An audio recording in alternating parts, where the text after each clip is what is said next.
أعوذ بالله من الشيطان الرجيم. بسم الله الرحمن الرحيم. قالت رب أنى يكون لي ولد ولم يمسسني بشر قال كذلك الله يخلق ما يشاء إذا قضى أمرا فإنما يقول له كن فيكون ويعلمهم الكتاب والحكمة والتوراة والإنجيل. الحمد لله والصلاة والسلام على رسول الله وعلى آله. کل جو آیات تلاوت کی گئی تھی اس میں یہ بتایا تھا کہ فرشتے حضرت مریم علیہ السلام کے پاس ایک بچے کی خوشخبری لے کر آئے تھے جس کی صفات بتائی تھی اللہ نے. جب یہ خوشخبری حضرت مریم نے سنی، چونکہ اب تک وہ غیر شادی شدہ تھی، کسی مرد سے ان کے کوئی تعلقات نہیں تھے، اس لیے انہوں نے اللہ سے فوراً پوچھا کہ اللہ، جب میں نے کسی مرد کو ہاتھ بھی نہیں لگایا تو پھر میرے بچہ پیدا کیسے ہو سکتا ہے؟ پھر اللہ کی طرف سے اس کا جواب دیا گیا. چنانچہ ارشاد ہے، قالت ربی، کہا اے میرے پروردگار، انا یکون لی ولد، مجھے بچہ کیسے ہو سکتا؟ ولم یمسسنی بشر، مس سے مس چھونے کو کہتے ہیں، کسی انسان نے مجھے چھوا تک نہیں، تعلق ہونا تو دور کی بات، پھر مجھے بچہ کیسے پیدا ہو سکتا؟ قال، جواب دیا، کذالک اللہ یخلق ما یشاء، اسی طرح سے اللہ تعالیٰ جو چاہے پیدا کرتے ہیں. یعنی اللہ تعالیٰ کو اسباب کی ضرورت نہیں ہے. ان کا یہ کہنا تھا کہ بغیر اسباب کے کیسے بچہ پیدا ہو سکتا ہے، تو اللہ نے جواب دیا کہ اللہ کے یہاں یہی ہوتا ہے، اس کے یہاں اسباب کی ضرورت نہیں ہے. وہ جس چیز کو چاہے، جیسے چاہے، جب چاہے پیدا کر سکتا ہے. تو یہ اللہ تعالیٰ نے وضاحت کر دی اور پھر کہا فَإِنْ إِذَا قَضَى أَمْرًا، جب وہ کوئی فیصلہ کرتا ہے، فَإِنَّمَا يَقُولُ لَهُ كُن، تو اس سے وہ کہتا ہے صرف کن، ہو جا، فیکون، وہ چیز ہو جاتی ہے. تو یہ بات اللہ تعالیٰ نے اسی لیے فرمائی کہ حضرت مریم علیہ السلام نے جو خدشہ ظاہر کیا تھا کہ یا اللہ، میں نے تو کسی کو چھوا نہیں، تو بچہ کیسے پیدا ہو سکتا ہے؟ تو اللہ نے کہا کہ اسباب تو یہ ہم نے متعین کی ہیں، لیکن اللہ تعالیٰ جب کرنے پر آتے ہیں تو کسی چیز کی ضرورت نہیں ہے، وہ تو کن کہیں، ہو جا، تو چیز ہو جاتی ہے. اس سے خود معلوم ہوتا ہے کہ حضرت عیسیٰ علیہ السلام بن باپ کے پیدا ہوئے تھے،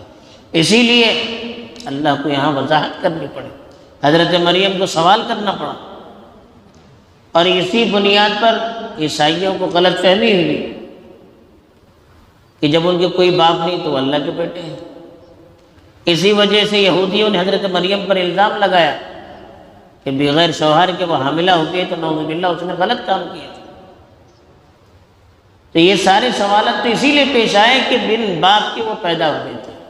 اگر عام بچوں کی طرح وہ پیدا ہوتے، نہ اللہ کو اتنی ساری وضاحت کرنی پڑتی، نہ یہودی ان پر الزام لگاتے، نہ عیسائی ان کو اللہ کا بیٹا قرار دیتے. پھر اللہ نے بات کو جاری رکھتے ہوئے کہا کہ وہ بچہ ایسا ہوگا کہ وَيُعَلِّمُهُ الْكِتَابَ وَالْحِكْمَةَ وَالتَّوْرَاةَ وَالْإِنْجِيلَ، اللہ تعالیٰ انہیں کتاب اور حکمت اور بالخصوص توریت اور انجیل کی تعلیم دیں گے. کتاب کا مطلب بعض لوگوں نے لکھا ہے کہ تحریر، بعض لوگوں نے بتایا کتاب اور حکمت کا مطلب، کتاب کا مطلب اللہ کی کتاب ہے، توریت انجیل جن کا تذکرہ ہے، اور حکمت کا مطلب اللہ کی طرف سے علم، فہم، دین کی سمجھ بوجھ لیکن بعض مفسرین کا خیال ہے کیونکہ قرآن میں کتاب اور حکمت قرآن اور سنت کے معنی میں ہے، قرآن مجید اور احادیث رسول کے معنی میں آیا ہے عام طور پر، تو اسی لیے کتاب اور سنت مراد ہے یہاں پر، اس لیے کہ حضرت عیسیٰ علیہ السلام ہمارا عقیدہ ہے کہ آخری دور میں آنے والے ہیں، جب وہ آخری دور میں آئیں گے تو اپنی شریعت پر عمل نہیں کریں گے، دین محمدی پر عمل کریں گے، اور دین محمدی کیا ہے؟ قرآن اور سنت اور اس سے نکلی ہوئی چیزیں۔ تو یہاں اللہ نے جو بتایا کہ انہیں ہم کتاب اور حکمت کی تعلیم دیں گے، تو اس کا مطلب بعض مفسرین نے یہ لیا ہے کہ اللہ تعالیٰ انہیں قرآن اور حدیث کا بھی علم دیں گے جب وہ دوبارہ نازل ہوں گے، والتوراۃ والانجیل، اور خاص طور پر حضرت موسیٰ کی جو تورات تھی اور انجیل انہی پر اللہ کی طرف سے نازل ہوئی تھی، اس کا بھی علم دیں گے۔ حضرت عیسیٰ علیہ السلام بھی حضرت موسیٰ کی توریت کا علم رکھتے تھے، چونکہ توریت میں بہت سی چیزیں بعد کے لوگوں نے بدل دی تھی، اس لیے تصحیح کے طور پر انجیل کو نازل کرنا پڑا دوبارہ شریعت کے روشنی، ورنہ توریت ہی شریعت تھی، اسی کی تکمیل کے لیے، اسی کی تجدید کے لیے اس میں جو احکام تبدیل کیے گئے تھے یا ان پر بہت سارے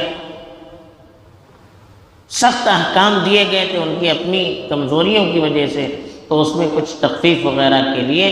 انجیل الگ سے نازل کی گئی جو توریت کا ایک تتمہ تھا۔ بہرحال اللہ تعالیٰ نے حضرت مریم علیہ السلام کو اسی وقت بتا دیا کہ آپ کا بچہ نبی بھی ہوگا، اور اللہ تعالیٰ علم حکمت سے انہیں سرفراز کرے گا، پرانی کتابوں کی تعلیم دے گا، اور آسمان سے ایک نئی کتاب بھی ان پر نازل کرے گا، کہ اللہ تعالیٰ نے ساری چیزیں وضاحت کر دی تاکہ حضرت مریم علیہ السلام جن کو بغیر کسی شوہر کے حمل ٹھہرا تھا اللہ کے حکم سے، ان کے سامنے بڑے خدشات تھے، لوگوں کی تہمتوں کا انہیں سامنا کرنا تھا، لوگ بدنام کرنے والے تھے ان کو، ایک عورت ذات تھی، دل بیٹھ سکتا تھا، پریشان ہو سکتی تھی اور کچھ کر سکتی تھی، تو اسی لیے اللہ نے پیشگی انتظام فرمایا اور انہیں ہر طرح کی خوشخبریاں دی تاکہ انہیں تسلی ہو جائے کہ جو کچھ ہو رہا ہے اللہ کی طرف سے ہو رہا ہے، اور آئندہ جن حالات کا انہیں سامنا کرنا ہے ان حالات میں وہ ڈٹی رہیں۔ اس کے لیے اللہ تعالیٰ نے یہ ساری باتیں انہیں بتا دی۔ اس سے یہی معلوم ہوتا ہے کہ اللہ تعالیٰ جب کوئی کام کرنا چاہتے ہیں تو اس کے لیے وسائل بھی مہیا کر دیتے ہیں، کسی سے کوئی کام لینا چاہتے ہیں تو ان کے لیے بھی وسائل مہیا کرتے ہیں، ماحول اللہ تعالیٰ خود بخود تیار کرتے ہیں، وسائل خود مہیا کرتے ہیں، طاقت خود ادا کرتے ہیں، یہ اللہ کی مرضی ہے اور اللہ کے فیصلے ہیں۔ اسباب ظاہری چیزیں ہیں، ورنہ اللہ کے یہاں جو چیزیں ہوتی ہے اس کے حکم کے مطابق ہوتی ہے۔ اللہ تعالیٰ نے صحیح سمجھ عطا فرمائے۔ سبحان اللہ بحمدہ سبحان